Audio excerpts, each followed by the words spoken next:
Good evening, everybody. This is a fun night with Nate Lopez playing Hey, yeah, his thanks for having me. eight-string guitar.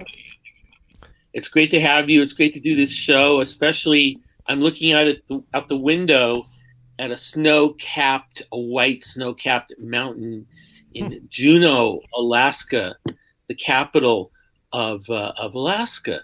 And it's such a cute little place. It's another world. And you got bears and you got all kinds of porcupines and badgers and whatnot. You got they have so much rain. They laughed that we talked about needing rain. I mean, it's just up here it rains close to every day, and the days are getting shorter. And so I was able to do my show from up here. And believe it or not, we're streaming on my hotspot off my phone, which is pretty amazing. Pretty amazing world we live in. Nate, I enjoy your music so much. And I was talking prior to the show tonight, Rick Konkoff's Coffee House, live on all these Facebook channels, and even though there's all the controversy about Facebook, hey, here we are, and YouTube also. Nate is a 12, 8. I want to say 12. Yeah, is there a 12-string guitar? Yeah, of course there's a 12-string. You're an 8-string guitarist, which was brand new to me when I first heard you play, and just love to have him on. And we want to do a little collaboration, maybe for the next show. A couple of songs that I've written that I'm going to twist his arm to play on, but not hard enough to hurt his arm. And so what am I doing in Juneau? I'm up here in Juneau visiting my stepson and his wife and their two lovely children. We've been spending a lot of time. I've been wrestling with a little 2-year-old boy, Ansel. Their names are Ansel and Imogen. We call them Immy and Ansel. But Ansel's name is Beeb.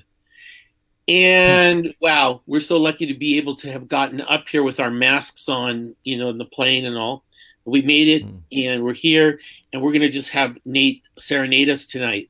So, Nate, tell us just a little bit about who you are and what your shtick is in music. And I say shtick with honor and respect. Not a shtick is a good thing. Yeah, I hear you. So what is it? That's a good question. Help the folks know what you do, and then when you're ready, you can take it on into another song. Well, okay, yeah. Thanks. Well, I mostly do what I'm doing here tonight. Sometimes when people are doing these live streams, it's unusual for them to play by themselves, but they have to because they're in quarantine, or they have to because they can't tour or this and that. So, but not for me. I mean, this is pretty much what I do. I occasionally will play with groups or something like that. Mostly a drummer if I'm doing anything.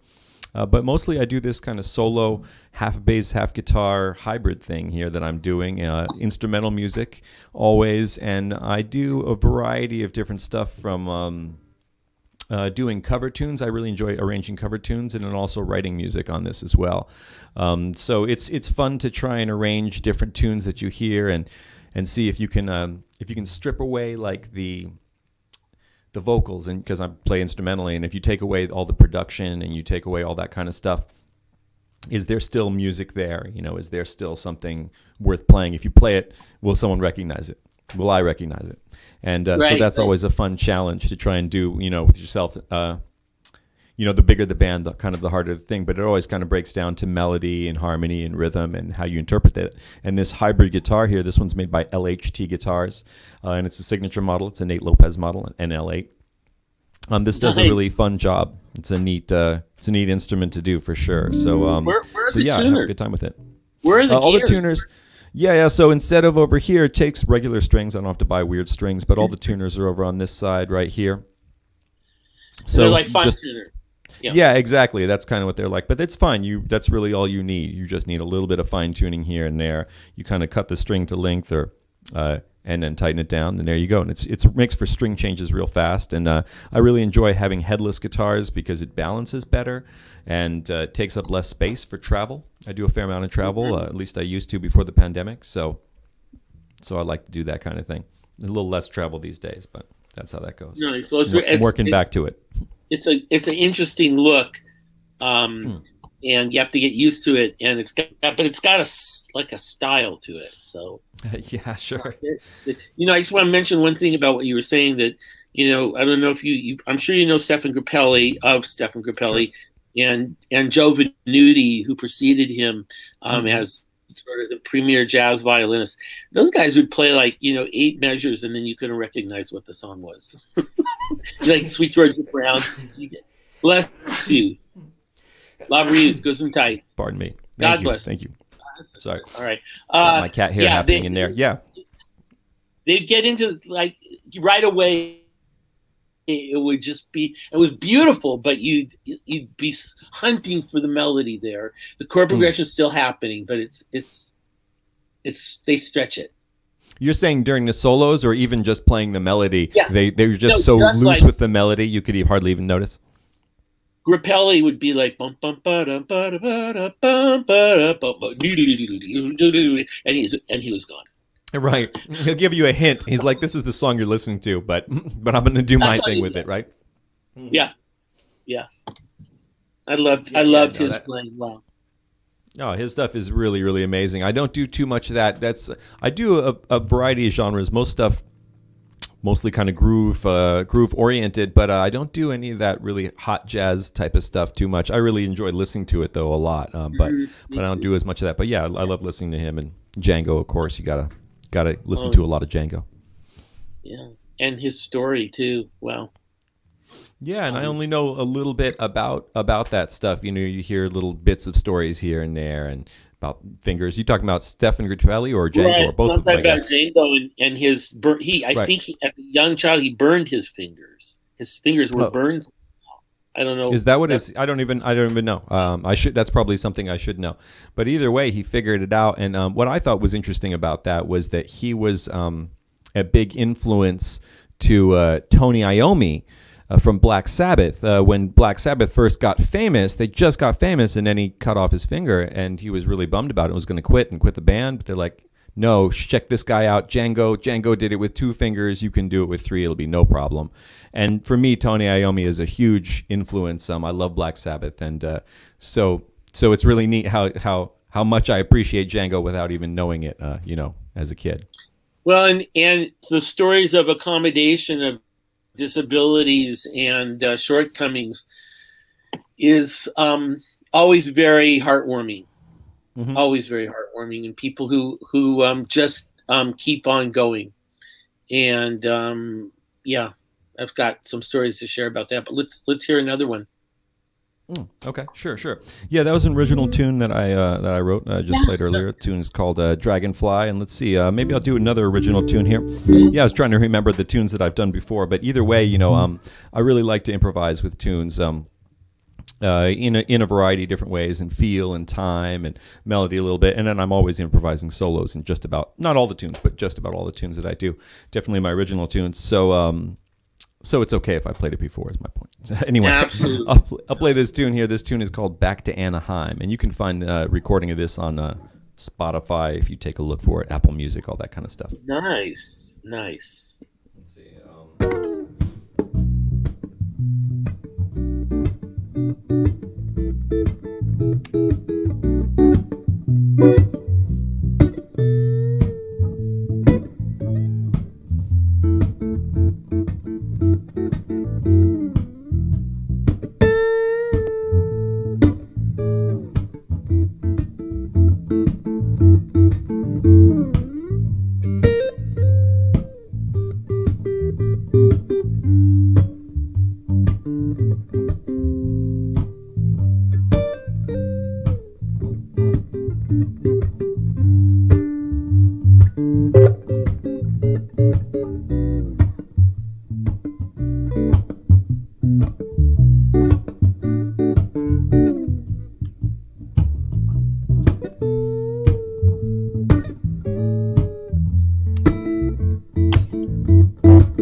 What do you call that one? That tune is called Back to Anaheim, and it is called that because every year you drive down to Anaheim to go to the NAMM show down in at the Anaheim Convention Center, the National Association of Music Makers, whatever it is, the big convention. Mm-hmm. So that's just in honor of that drive and that whole experience, and NAMM is such a special thing. It was a really, really neat thing, so did that for that. Nice. And so tell us a little bit about your music life. You're a working musician, and I was watching you play those two songs, as I have now seen you play quite a few songs. Although I don't think we've ever met in person, have we? I don't think so. No, not yet. I think we kind of met during still more of the quarantine type of stuff. So. Yeah, exactly. And I see you enjoying it so much, and so many times when you're a performing musician, you sort of get tired of the repertoire, and then it's kind of like a job. And you start. Ron, my music partner who passed away a number of years ago, we used to do bar mitzvahs and weddings and stuff, and we would always play top-notch music, but we could honestly have a conversation while playing the song back and forth. Sure. Or an argument, whatever.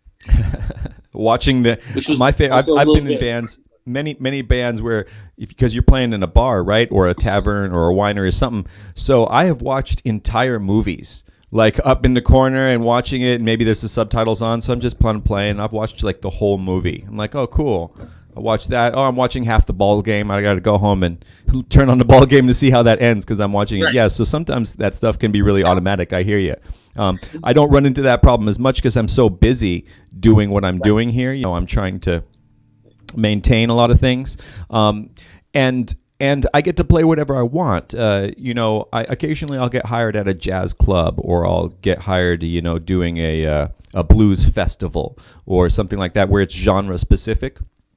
But for the most part, most of my gigs, I don't get hired for that. They don't say, oh, hey, we need jazz music for this event. I'm going to call you up. Oh, hey, we need pop music from the 70s. I need you to do that. So they just kind of call me to do my thing. So then at the gig, I can do whatever I want. I can play Otis Redding. I can play Nirvana. I can play Black Sabbath, play Britney Spears, and I do. And I can get away with all kinds of different stuff at places, at high-end corporate things or, wineries or something like that, where it might be weird to play some sort of rockin' music. Otherwise, you can do pretty well and you can get away with it.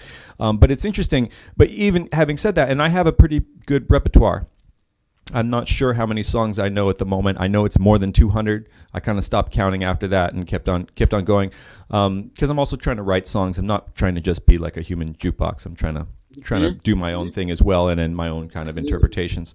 But so I recently had a gig this weekend at a winery for a big event, and I was playing there for 3 days for like 5 hours, 4 hours.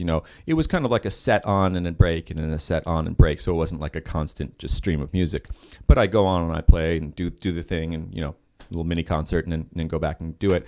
But the winery would hear me play, and they're like, okay, we're gonna hear a whole different set of songs. And I'm like, well, you'll hear mostly different songs, but some of those songs, you want to play again because people react to it.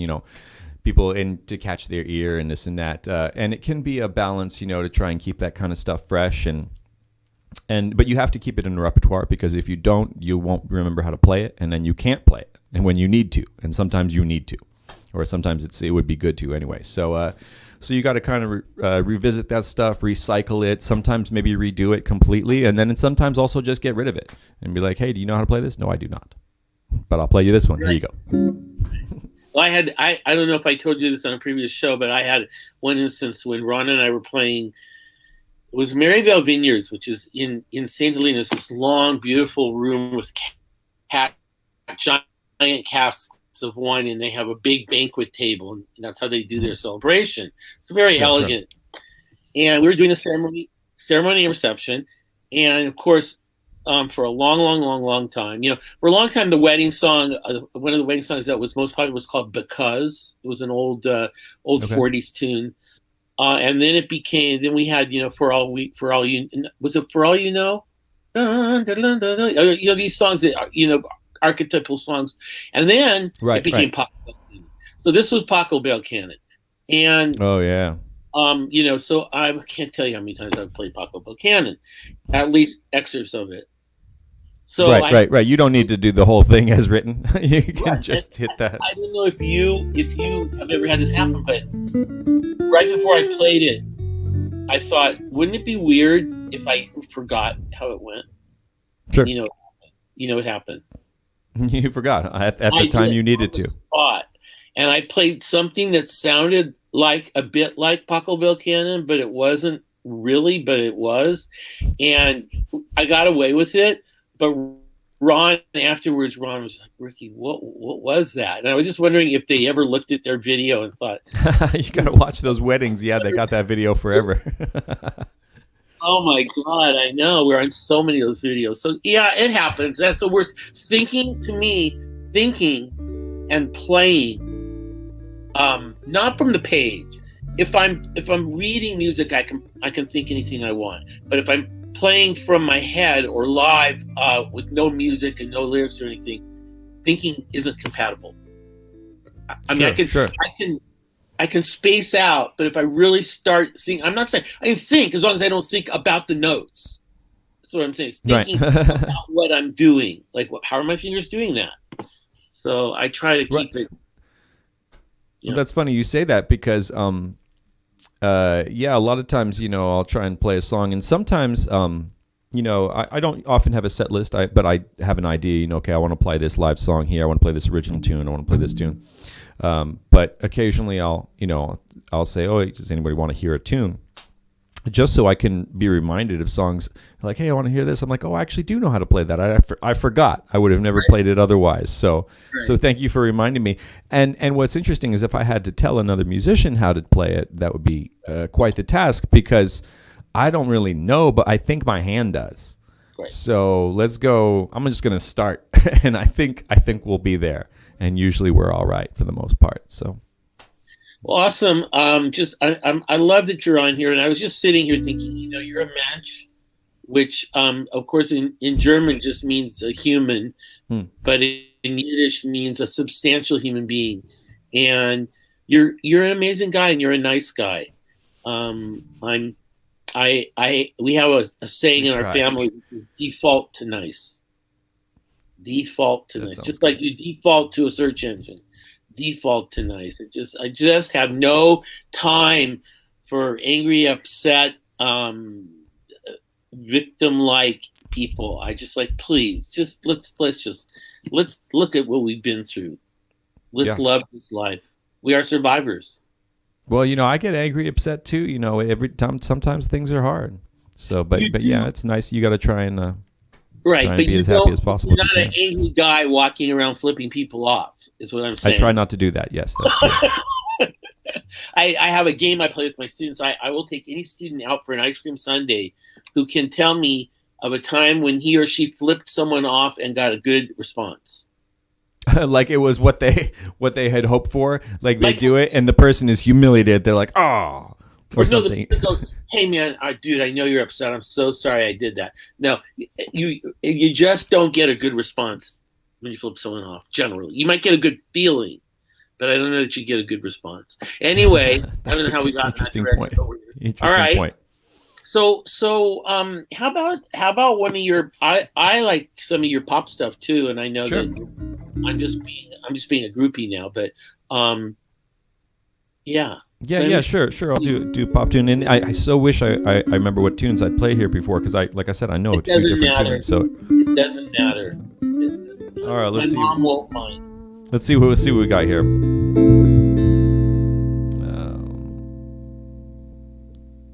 And take your time because you can.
So nice.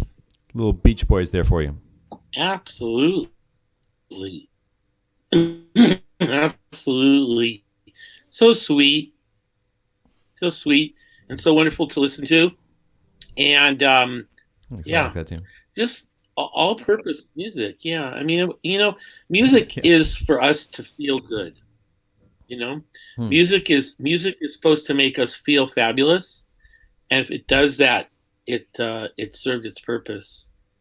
I teach my students often that music is three things that correspond to life. Music is pitch, pulse, and tone. Mm-hmm. Unless it has pitch, pulse, and tone, it falls short.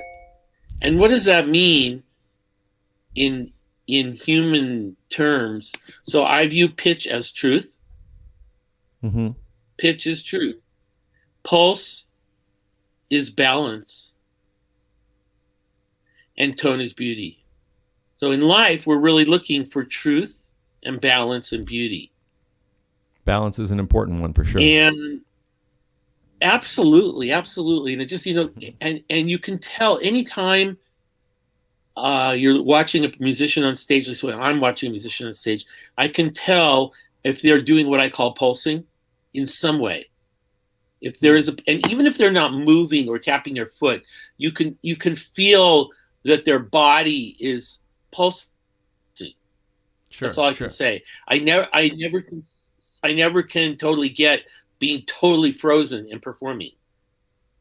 Mm-hmm. We have a thing in violin playing, about, you press the bow a little too hard and it makes that horrible squeaky sound. And we've been telling students for centuries, don't do that. But I tell them in a different way. I say, don't squeeze your bow. Sure. If you don't squeeze your bow, you're not going to get that sound. Unless you're that specific, to say, stop making that sound or bow straight. Those are they're like optical illusions. They're just they don't make sense. But when you give someone the exact mechanical instruction, say stop squeezing your bow. People are always afraid they're going to drop their bow, but I've never seen a bow fall through a violin. Right? So that's true. It's not the violin holds the bow. I'm just guiding. That's interesting. Yeah. Yeah. So it's hard to play to a mic because sometimes you want to move a little bit, and that can really make a big difference depending on the mic. But it can make a difference sometimes and get a kind of a weird effect. But I want to at least, depending on what I'm doing, I want to at least have that at least this much freedom, please. What about the little mics that are wireless? Have you ever played with one of those? The ones you put over your head and it looks like you have like a some kind of growth on your cheek, but it's really a little microphone. From the audience, it looks like you've got a little tiny something going on with your cheek, and then you realize it's a mic. Have you ever done that? No, because I don't. I mean, I just usually when I'm live, I'm just kind of talking for a second. I'll say, "Hey, my tip jar is over there, and here's my website," or "Thanks for coming out and go check out that merchandise," and then I'll put my microphone away. I try and have as little interaction with the mic as possible. As you can see, I'm not friends with mics. I gave you a compliment though. Which is that I experience your playing as vocal. Oh well, that is a huge compliment. I really appreciate that. That's always a goal. That's why I was just thinking you sing, because I hear you sing through your notes, and that's the goal. It's interesting to hear. I mean, sometimes thank you very much. I mean, that's really the goal, and sometimes I get to achieve that. And I'm always trying to do that and try and do better if I can. And sometimes you'll hear like jazz version, instrumental versions of things. like that. And sometimes they're singing and it's beautiful, and sometimes they're just kind of playing the notes of whatever pop song is popular at the time, and it gets real boring real fast. So I try and so I usually have a version that I'm thinking of the song. If it's a jazz song or something like that, then there's usually a lot of different versions of the song. Right.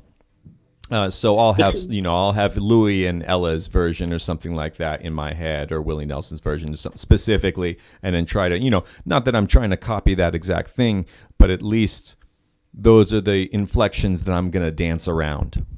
At least if I'm, because I'm not really, I'm not trying to do the exact same thing, but I have that in mind. Here's a conundrum. You can put Yitzhak Perlman and Pinchas Zuckerman, two amazing violinists. Pinchas Zuckerman is also a violist. And I mean, I don't necessarily want to say who's better or whatever, but give them the same violin. So they each play the exact same pre-written song on the violin. They each play, there's a really cool song, Dance of the Goblins. I don't know that one. It's a short little ditty. It's called Dance of the Goblins, and it's by a guy named Bazzini. Okay. Look it up. He only wrote one song. And oh, really? Oh, he was an organ maker, I think, or something. He was just a regular. It was like kind of like classical gas, Mason Williams, where he's Wonder. And anyway, yeah, Dance of the Goblins. Look it up. You'll love it. Anyway, it's a very hard piece. You'll see two people play it on the same violin, one after another, and it'll sound entirely different in tone. Oh, I'm sure. In tone. I'm sure. Oh, yeah. There's so much is in the fingers. I mean, guitarists obsess about the tone a lot, and I think it's important to have like what you consider a blank slate, or at least a starting off point. Like, okay, don't put this in my way. So I think that's really what guitarists get really upset about with tone, and so obsessive. They're like, man, that's in my way. But yeah, no, you take a cheap guitar and you'll sound like yourself. You play an expensive guitar, you'll sound like yourself. Even you pick up someone else's rig and all of a sudden it sounds different. Yeah, it's amazing how that goes. It's always interesting when you're so used to playing your own thing and then you hear someone else's sound through your own instrument and you're like, how the hell how'd that work? I didn't know my instrument sounds like that. Exactly. I want to read you something that that just passed by me before you do your next song. Let's see if I can find it.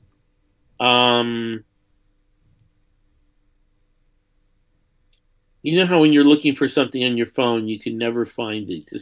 It often pops up, but it's not popping up. Hang on one second. Yeah, no worries. I'm good. I'm hanging out here. Got my water here. And all right, well, I'll do it after your next song so I can look it up. But yeah, have your water. I'll have my tea. It's very surreal. I love this.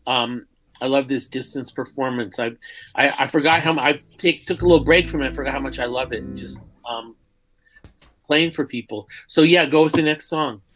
What do you have? All right. Let's see what we got here. 200. So it's got to be one of the 200.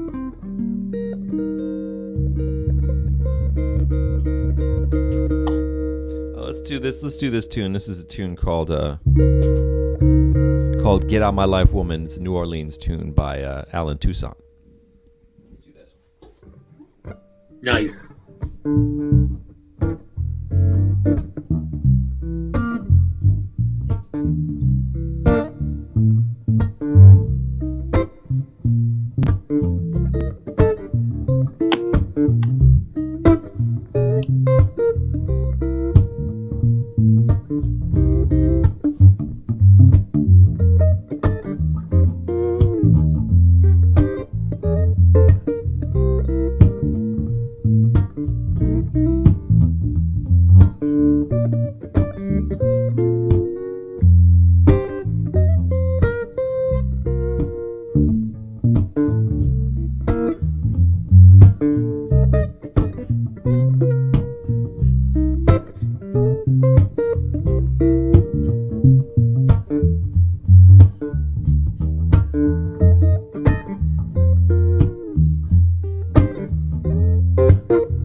little bit of that blues funk there for you. Thank you once again. Nice, very nice. No, my pleasure. My pleasure. I enjoy it. So, curiously, you've played some weddings, right? I've done a couple weddings. Yeah, I do. Yeah, I used to focus on it many years ago, and I don't really focus on it, but I'll do it on occasion for sure, and it's a beautiful thing. Yeah. What do you do? I've what kind of ceremony songs do you do? Have you done in the past? Well, there was a time when I would be open to anything, and I'd just be like, send me your song, and as long as you send it to me within a certain amount of time, I'll play it for you. I'll figure it out. Right. And I've done things from like the Indiana Jones theme song to weird, I don't know, Smashing Pumpkins stuff like that. I don't know, weird things. But I'll tell you what I've never done is I've never done any of the traditional Here Comes the Bride. I've never done that before. No one has ever asked me to do that. And I don't think I've ever done the traditional recessional either. I don't think I've ever done either of those. But probably Pachelbel Canon, super common. There's a tune called "Marry Me" that was by Train that came out a few years ago. That was really popular. A lot of people ask me for that tune. Is that the one about probably about marrying? I don't know. Not being accepted or something. Can I marry your daughter? Oh no! Why that? No, that song is great. That's a Hawaiian tune. I love that tune. No, it's not nearly that cool. It's a different tune, and it's just finger picky and stuff like that. So yeah, I think some people from like there was a wedding song in that Twilight movies that was really popular, so they asked to do that. So I've done stuff like that. I've done weird country tunes, and sometimes it's frustrating. I had to do this one country tune one time that was messed up because it didn't make musical sense. It didn't have like 4 bars. He would kind of throw in 2.5 bars here and there just to accommodate however he was singing. Like the guy, it was just bizarre. So it made a very simple song like super difficult to learn. So I've done some weird stuff for sure, but also some cool stuff. I mean, for the most part, if someone's going to hire me, they kind of know what I do. So they get to hire me. I'm not gonna. There's a lot of people who do whatever you want, but I kind of do what I do. So. I totally get that. And I've had that conversation with people so many times who have called, and I've just said, we might not be the band that you want, but but generally, they don't hear it anyway.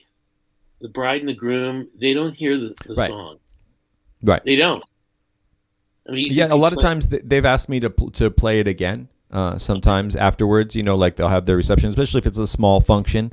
They'll go and take pictures or whatever and have a drink and try kind of relax a little bit, and then they'll say, "Hey, can I hear that again? Because I didn't really hear it." It's very interesting how that goes. Or they hear the song, and they don't know why they've thought of it, but they'd love to hear it. And that's because they just heard it 10 minutes ago. Ron used to have when he used to play solo. He was in the bar.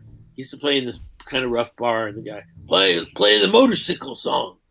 I don't want to ride my. I just want to ride my motorcycle. It's a Arlo Guthrie song, and they'd always play the motorcycle song. And Ron would sometimes have to play it 3 times a night because they were big and scary and. If they want you to play it. It's a fair request then. Absolutely. So what else you have for us tonight? Let's see what we have here. Well, let me. I love that you're just deciding on to fly because that's what this is about. Rick Kunkoff's Coffee House. And by the way, in case anybody is listening, which we hope they are, and we never know, except I know afterwards because I see people who drop by and I get a little statistical analysis and that kind of thing. So we always know someone's there. And down at the bottom is Nate's Venmo music. They call it your handle, and his PayPal also. And you're welcome to send him little donations because that's always a nice. I have invented a word. You may, but I use it. I think he's worth gratuitizing, and Right. yeah, yeah, whatever you can do to support your local musician, absolutely. And if you're feeling the mood, you could also send him a request, but I don't know if he'll honor requests. Mostly, he likes gifts. So Yeah, I like all of those things. Yeah. have you ever accidentally sent someone what was it? I sent them a payment instead of a request, actually, one time, and that was awkward because then you have to double request them. Yeah. Right. That makes sense. Yeah, that can happen. I can understand that. Well, of course, I love your version of "How Deep Is Your Love," and I'm not saying you have to play it, but are there any other Bee Gees songs you do? Let's see. I don't do as much as I'd like. I do, a couple Michael Jackson tunes. I do some Stevie Wonder, some Sly and the Family Stone, Carole King. Michael Jackson. I do a few different Michael tunes. Actually, one of my favorite. I'll play one of my favorite ones here for you if you want, real quick. This is I have the floor to request. So yeah. Michael Jackson has definitely some amazing tunes out there. So here's one of them. This tune is the album Bad. I think was just was a influential album for me, for sure. So I tend to do a few different tunes off that, and I think this is one of them.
Little Dirty Diana there.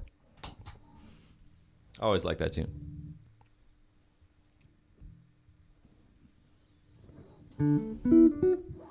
Let's see here. Oh, sorry. No. Oh, no. Did There Michael Jackson? Sorry, did Michael Jackson play an instrument? I don't know. I don't know that saw him. actually. Don't know too much about that. But I believe he's credited with writing quite a few tunes, though, for Right. sure. So he wrote them in some. I'm sure he played keyboard or something in some respect or another. Interesting. I always thought Quincy Jones had done so much and like wrote the tunes or arranged the tunes or something like that.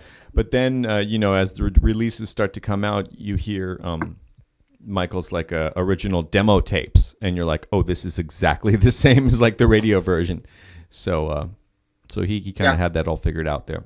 Is that part? An amazing story and a sad story. Yeah, definitely. Let me read you the quote. I found the quote. So I don't know if you've ever heard of Martin Buber, but Martin Buber was a Jewish philosopher who lived in the 1800s and bless you, and the 1900s. And one of the superstitions in Hungary is that if you sneeze, it means that's what someone just said was true. Oh yeah, that's interesting. Mark's truth. So he was a great sage, not a rabbi, just a teacher and a brilliant thinker and a philosopher. And he said this, I love what he said. He said, every person born into this world represents something new, something that never existed before, something original and unique. Your foremost task is the actualization of your unique, unprecedented, and never recurring potentialities, and not the repetition of something that another, and be it even the greatest, has already achieved.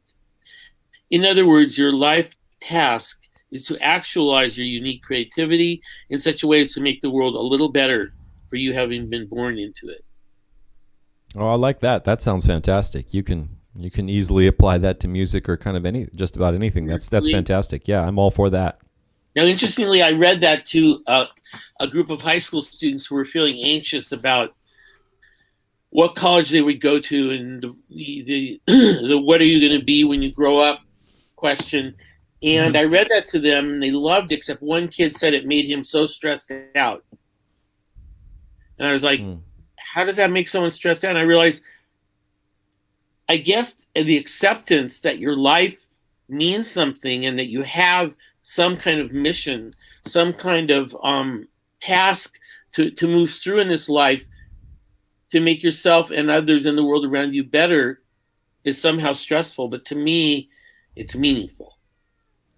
Well, yeah, I think it can be both. I think the fact that the realization of how meaningful it actually is could be quite stressful. I mean, I can understand that. You're like, if you take it seriously, if you're just like, whatever, I'll try, maybe I'll do this, maybe I won't, then I imagine it's not too stressful. But if you have that actualization, then yeah, that could be a heavy concept. You're like, wait, I'm supposed to better the world? That's heavy. Or and maybe one of the ways of saying what you're saying is it's possible that it matters. We don't know if it matters. But it's possible. Well, that's for sure. No, definitely. I think there's I think it's reasonable to treat it as if it matters, and I think that's probably a good thing. Just in case. Yeah, there you go. There you go. But Anyway, should we take it on out with the I'll do one more tune. That sounds great. Yeah. Anything in particular? Dinner and all of my dinner. Yeah, absolutely. That's what we're gonna do. I love anything. I'm a corny guy. I love anything that's beautiful. So the more beautiful and like delicate and kind of sanguine and ethereal, to me, the best. I love beautiful instrumentals. All right, well, here you go. Here's the tune. Say. As far as it's easy. Okay. No, go ahead. No, I was going to say, I'm not asking you to do this now because I'm sure I'm guessing you don't have it worked out. But the other day I was on a walk and I was listening to Joni Mitchell sing "Morning Morgantown." That is a beautiful song.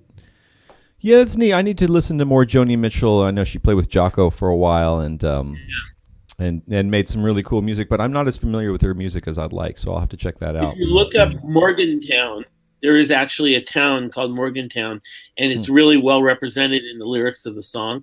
Beautiful Oh, song, that's which I nice. think she plays. I think it's on a guitar, but I don't know. You never know what she's playing, Sure. and she never played in a regular tuning, ever. Yeah, I didn't know she didn't play in regular tuning, but I knew she had quite a few different tunings that she messed with, No, she which was never, interesting. never, ever played a song in a standard tuning. That's Is that interesting. crazy? That's neat. You can't blame her. I mean, the standard this is a very European tuning, and Right. it's weird. It's a weird concept. I mean, it doesn't make sense. Who takes an instrument, puts it all together, and then is like, yeah, that sounds right. That sounds good to me. There you go, in tune. Right. You're like, Right. I mean, that's a weird thing to do. Yeah. But if you do That's a work it good just point. right, it can be very nice. Absolutely. All right, yeah, so that's Especially great. if You want to hear something beautiful? Yeah. Yeah, every once in a while I hear a song on the radio and I'm like, oh yeah, I did a rendition of that. I forgot. I'll have to bring that back into the repertoire. So I heard this song on the radio the other day and I'm like, oh yeah, that's a fun tune to play. I like anything with a nice descending chord pattern is very comfortable on the guitar and motion wise of the song. It's very comfortable. Whether it's the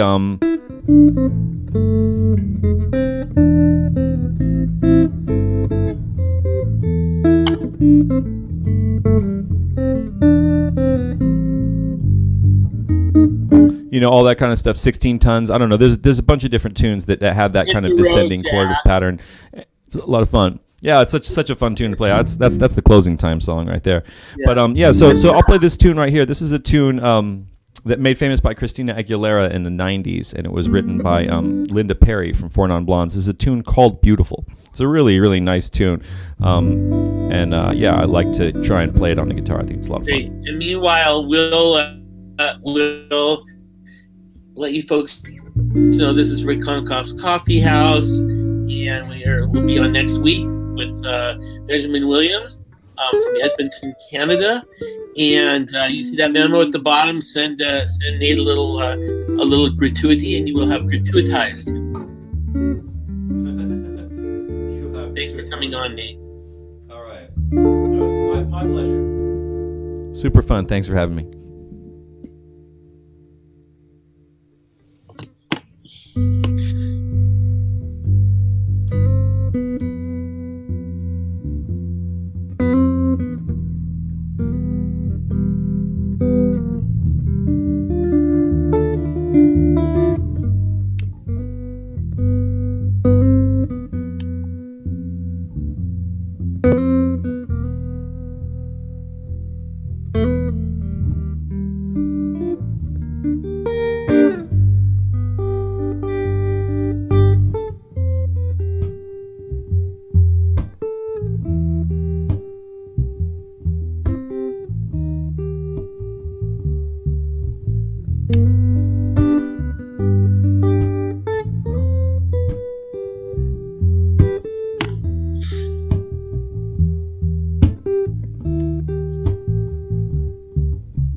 Truly beautiful and sleepy and Mostly. wonderful. Thanks. Yeah, I really appreciate it, and hope to have you on again soon. I will get my songs to you. You can take a listen and see what you think, what you can come up with. Yeah, I can't wait to hear it. I, I've even had people take one of my songs and rewrite it completely, which is okay too. Whatever it is, it's That's cool. we're on a continuum of creativity, I love and it. yeah, and we'll see you again soon, ladies and gentlemen, viewers. It's Rick Konkoff's Coffee House, and we'll be back next week. And Nate, thanks for coming. Thanks so much for having me. Cheers.